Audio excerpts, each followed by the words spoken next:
of you, my friends and students. Now today's topic is narration of optative sentence. आपको आज पढ़ाएंगे, बताएंगे कि ऑप्टेटिव सेंटेंस कैसे बनता है। इसके पहले मैंने इंपेरेटिव बताया था। Now you see the first rule of to transfer imperative optative sentence from direct to indirect. तो पहले आपको कुछ रूल बता दें। चलिए आप देखिए, ये हो गया रिपोर्टिंग वर्ब और ये हो गया रिपोर्टिंग स्पीच। तो जब ऑप्टेटिव सेंटेंस का सेंटेंस होता है तो उस रिपोर्टिंग वर्ब के वर्ब को हम किस शब्दों में चेंज करते हैं। तो यहाँ पर से या सेड को रिमूव कर देते हैं और इसके जगह हम लोग 2-3 वर्ड का इस्तेमाल करते हैं। तो आ गया विश, एक प्रे, 2 कर्स, 3 ब्लेस, 4। यानी पास्ट टेंस में होगा तो विश्ड हो जाएगा, प्रेड हो जाएगा, कर्स्ड हो जाएगा, ब्लेस्ड हो जाएगा। पास्ट में से रहेगा तो पास्ट में करते हैं। और कनेक्टर्स में हम लोग यहाँ पर दैट लाते हैं। ओके, अब आइए रिपोर्टिंग स्पीच का जो सेंटेंस होता है अक्सर क्या होता है कि मे आगे रहता है। जैसे मे गॉड, जब हम इसको ट्रांसफर करते हैं डायरेक्ट से इनडायरेक्ट तो मे को बाद में ले जाते हैं और सब्जेक्ट को आगे ले आते हैं। यानी गॉड को पहले ले आएंगे और मे को बाद में ले जाएंगे। ये रूल है ऑप्टेटिव सेंटेंस का बनाने का।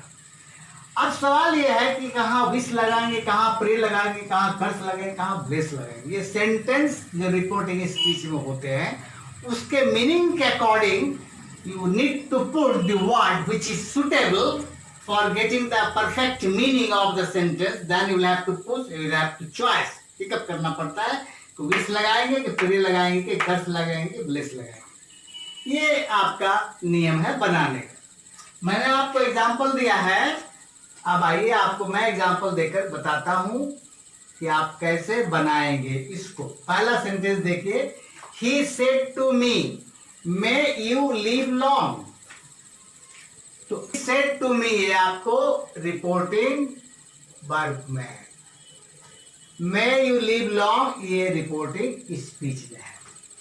इसका कहने का मतलब कि भगवान आपको काफी दिन जिंदा रखें, आप दीर्घायु बने। तो विश करता है या प्रे करता है, या तो आप विश देंगे या प्रे देंगे, कर्स नहीं देंगे या ब्लेस भी नहीं देंगे। तो विश या प्रे लगा सकते हैं। तो चलिए ही सेड की जगह हमने लगाया ही प्रेड, या विश्ड भी लगा सकते हैं, विश्ड हो गया। मी टू को हटा देंगे, मी ही प्रेस्ड, ही प्रेड या विश्ड मी। दैट को जोड़िए, जोड़ दिया। अब यहां पर देखिए मे यू लिव लॉन्ग, तो मे को हम लोग यू के बाद रखेंगे और यू को पहले लाएंगे।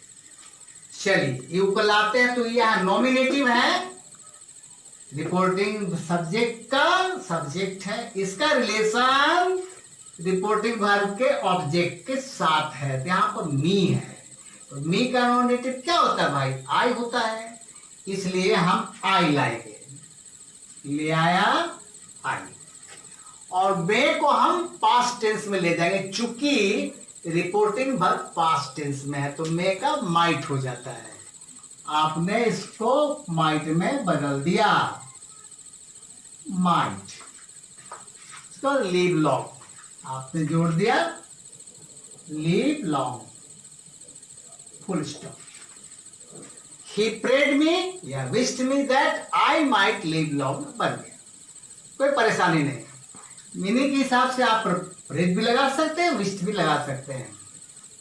और ये मी जो है वो लगाया, दैट से कनेक्ट किया, यू नॉमिनेटिव है, इसके बदले आई दिया, आई बिठाया और मे को माइट में बदल दिया, लिव लॉन्ग को जोड़ दिया। पहला। दूसरा देखिए, they said may God save the king, ये क्या बताता है कि राजा, भगवान करे राजा को जीवित रखे। सेव द किंग, ये प्रार्थना करता है या विश करता है कि भगवान राजा को जिंदा रखें, जीवित रखें, दीर्घायु बनाएं। इसको भी हम उसी ढंग से बना सकते हैं। चलिए आते हैं, आइए। दे सेड, दे, इसको मिटा डालिए, इसका बन गया, अब इसका जरूरत नहीं है। अब देखिए दूसरा सेंटेंस है they said may God save the king, मतलब इसमें कह रहा है कि भगवान राजा को दीर्घायु रखें, जिंदा रखें, उनकी भला करें। तो यहाँ पर हम विश भी लगा सकते हैं, प्रे भी लगा सकते हैं। तो लिखा गया दे, यहाँ पर प्रेड लिख दीजिए, प्रेड, उसके बाद कुछ नहीं, ऑब्जेक्ट में कुछ नहीं दिया हुआ है, इसलिए आप दैट जोड़ दीजिए, दैट। अब आइए, मे को गॉड के बाद ले जाएंगे, गॉड को पहले ले आएंगे, तो मे का पास्ट टेंस हो जाएगा, चूंकि यहाँ पास्ट टेंस है तो माइट हो जाएगा। तो God might, might save the king, save the king, very simple, full stop, कोई दिक्कत नहीं। ऑप्टेटिव बहुत ही सिंपल सेंटेंस है, आपको इसने भी बनाया। तीसरा, he said to her, he said to her, आइए इसको बनाया जाए, ये भी बहुत सिंपल है। देखिए, he said to her may you die, अब डाई का मतलब क्या है? मरना, क्या भगवान करे तो मर जाओ, ये मीनिंग निकलता है। यानी बैड इविल, जिसको बुरा विचार बोलते हैं, तो उसी को बोलते हैं इंग्लिश में कर्स। वहां पर हम विश भी नहीं देंगे।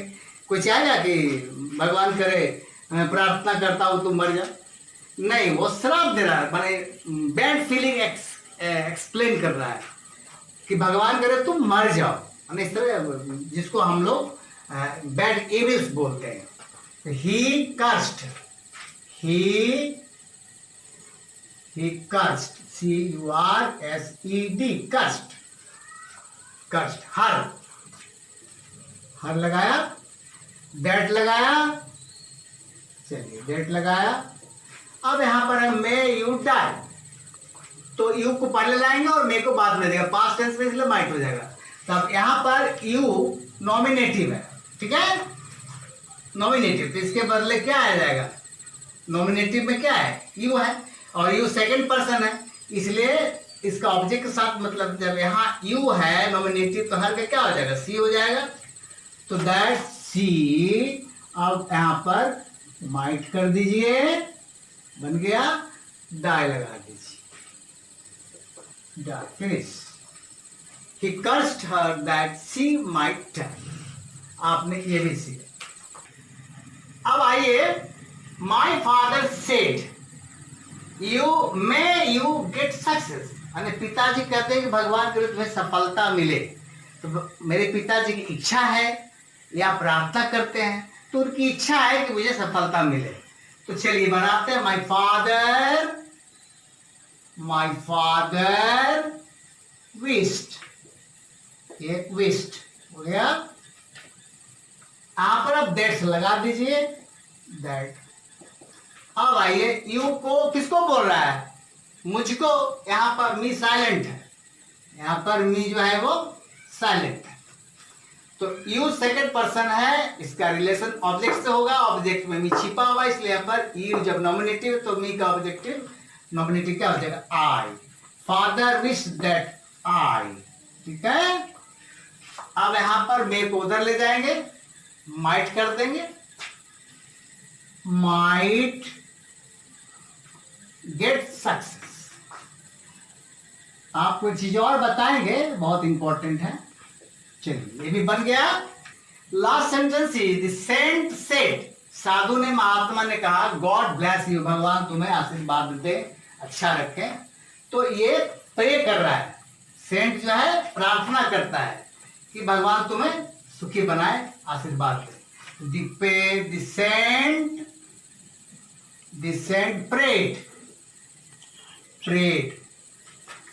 that जोड़ा। अब मैं को यहां नहीं दिया हुआ है, मैं नहीं है, तो मैं को हम अपने से लगाएंगे। जिस सेंटेंस में नहीं हो हम अपने से उसको जोड़ देंगे तब वो ऑप्टेटिव कहलाएगा। तो गॉड पहले लिखेंगे, गॉड, अब माइट जोड़ दीजिए अपनी तरफ से, माइट ब्लेस, ब्लेस लिखिए।